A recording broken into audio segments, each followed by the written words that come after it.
Il y aura 15 ans demain, un homme qui disait détester les femmes est entré à l'école polytechnique de Montréal et il a ouvert le feu. 14 jeunes étudiantes ont été tuées, ce qui a plongé le pays et le reste du monde, en fait, dans l'horreur. Ce soir, nous vous proposons un retour dans le temps avec la journaliste de Radio-Canada qui a couvert ce terrible événement, Ruth Loisel. En fin d'après-midi, à Polytechnique, plusieurs étudiants étaient complètement bouleversés. Ils nous ont dit que le tireur avait demandé aux étudiantes d'aller d'un côté de la classe et aux étudiants de l'autre côté. Là, j'ai découvert 2 personnes étendues sur le sol, dont une était... Le visage était complètement massacré sur le côté. Elle avait reçu une balle dans l'œil. Le sang était répandu partout sur le sol. C'est le pire événement que j'ai couvert de toute ma carrière journalistique.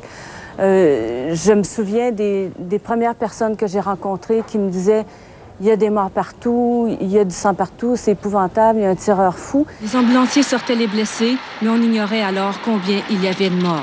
Des morts au cafétéria en bas, puis au deuxième. Puis on était immobilisés dans la bibliothèque pendant 1 heure, on pouvait rien faire. Et on entendait les balles de partout, puis c'est tout. Vous avez entendu des balles de... C'est des balles. Le gars, il tirait partout. Puis on était cachés dans la bibliothèque. Puis en sortant, ils nous ont fait évacuer directement. Et les gars étaient complètement sous le choc, bouleversés, comme encore incrédules par rapport à ce qu'ils avaient vécu.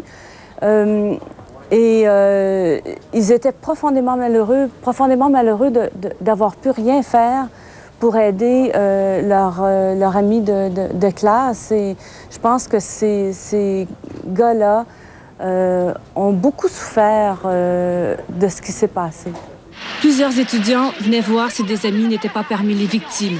Des parents en pleurs, complètement bouleversés, cherchaient leurs enfants. Je me souviens que la première fois que j'ai eu à aller en ondes pour parler de ça, je pensais aux parents. J'étais bouleversée pour eux et je me disais « Oh mon Dieu, comment je vais dire ça pour que les gens sachent que c'est très grave et en même temps que les parents qui ont des enfants à Polytechnique ne soient pas paniqués. » Et j'avais vraiment cette préoccupation-là parce que je me disais « Ça va être épouvantable pour les gens d'apprendre à la télévision qu'il vient de se passer quelque chose si eux ne savent pas où sont leurs enfants. » C'était la dernière journée de cours demain, une période extrêmement tendue pour les étudiants à la veille de leurs examens. Pour l'instant, on ignore tous des auteurs de cette tuerie. L'escouade tactique fouille encore l'édifice. Les victimes, elles, sont des jeunes sur qui on fondait beaucoup d'espoir. J'avais tellement le sentiment d'une profonde tragédie. Et encore aujourd'hui, j'ai de la peine pour ces familles-là. J'ai de la peine que ces femmes-là n'aient pas vécu. Et je pense que tout le débat de société moi, je pense qu'il n'a jamais été vraiment fermé de ce qui est arrivé là. Encore aujourd'hui, je pense qu'on a encore de la difficulté à en parler, de la difficulté à se rappeler.